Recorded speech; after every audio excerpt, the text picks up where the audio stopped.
ভাই তুই জানতে চাচ্ছিস এত পড়াশোনা করে কি হবে? একটু মনোযোগ দিয়ে শুন। তুই যে পড়াশোনা করতেছিস সেটা তোর পড়ার টেবিলে হোক, তোর হোস্টেলের পড়ার টেবিলে হোক, তোর ম্যাথের পড়ার টেবিলে হোক, তুই কি জানিস তোর পেছনে আরো দুইটা চোখ তাকিয়ে আছে? জানিস কি? না জানলে একটু শুনে রাখ। তুই পড়াশোনা করতেছিস, তোর বাবা মায়ের দুইটা দুইটা চারটা চোখ তোর দিকে তাকিয়ে আছে তাদের স্বপ্ন পূরণ করার। তুই পড়াশোনা করতেছিস, তোর এই পড়াশোনার খরচ চালানোর জন্য তারা ব্যস্ত থাকছে, দিনের পর দিন পরিশ্রম করে যাচ্ছে, তাদের কষ্টের কোনো সীমা নাই শুধুমাত্র তোর পড়াশোনার জন্য।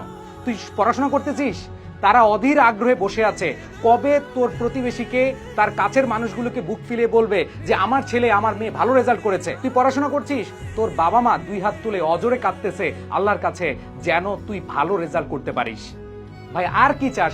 বাবা মাকে খুশি করার জন্য হলেও আপাতত পড়াশোনা কর। তারা যে তোর প্রতি বিশ্বাস করে এত এত কিছু করছে, তুই বিশ্বাসের মূল্যটা রাখার জন্য একটু পড়াশোনা করিস, ফাঁকি দিস না।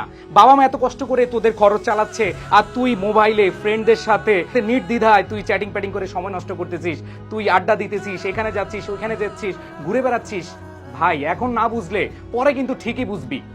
সো সময় থাকতে একটু বোঝার চেষ্টা করিস। এই যে এরকম কোনো প্রশ্ন করবি না ভাই পড়াশোনা করে কি হবে, প্লিজ। কি হবে সেটার বিষয় না, এখন থেকে পড়াশোনাটা কর। তাদের জন্য একটু ভাব, এই চারটা চোখ দুইটা মুখ, তাদের মুখে হাসি ফোটানোর জন্য হলো পরিশ্রম করে যা ভাই।